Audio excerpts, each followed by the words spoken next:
వీడియోను చూస్తున్న వీక్షకులందరికీ నా నమస్సుమాంజల్ తెలుపుతూ స్వాగతం పలుకుతున్నాను. నేటి మొదటి ప్రశ్న, క్రింది వాటిలో దేనిని ప్రాథమిక శారీరక సామర్థ్యం అని పేర్కొంటారు? Option 1 strength, option 2 balance, option 3 flexibility, option 4 endurance. ఇందులో కరెక్ట్ ఆప్షన్ 3 ఫ్లెక్సిబిలిటీ.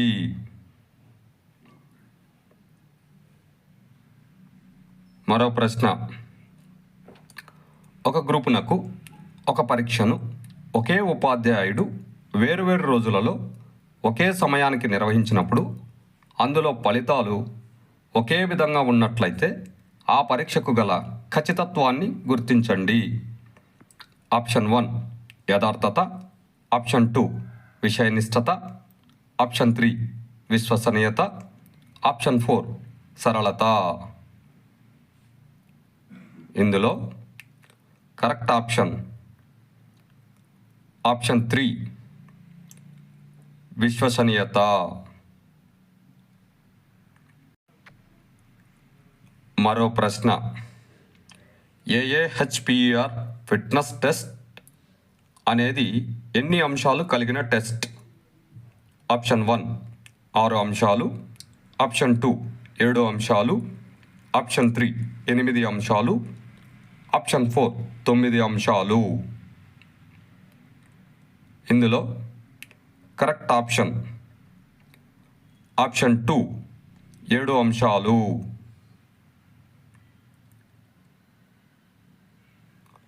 మరో ప్రశ్న, విద్యార్థుల యొక్క అవసరాలు, అర్హతలు, సమర్థతలు, వైఖరులను గూర్చి దత్తాంశంను స్వీకరించడాన్ని పరీక్షలు మరియు కొలతలు అని నిర్వహించిన వారు ఎవరు? Option 1 DA Sargent, option 2 PM Joseph, option 3 GD Sondhi, option 4 Thirunarayan. ఇందులో కరెక్ట్ ఆప్షన్ 4 తిరునారాయణ్. మరో ప్రశ్న, కోజోన్ యొక్క విద్యార్థుల వర్గీకరణలో ప్రాధాన్యతను ఇవ్వని దానిని గుర్తించండి. ఆప్షన్ 1 ఎత్తు, ఆప్షన్ 2 బరువు, ఆప్షన్ 3 వయస్సు, ఆప్షన్ 4 పైవన్నీ. ఇందులో కరెక్ట్ ఆప్షన్ 3 వయస్సు.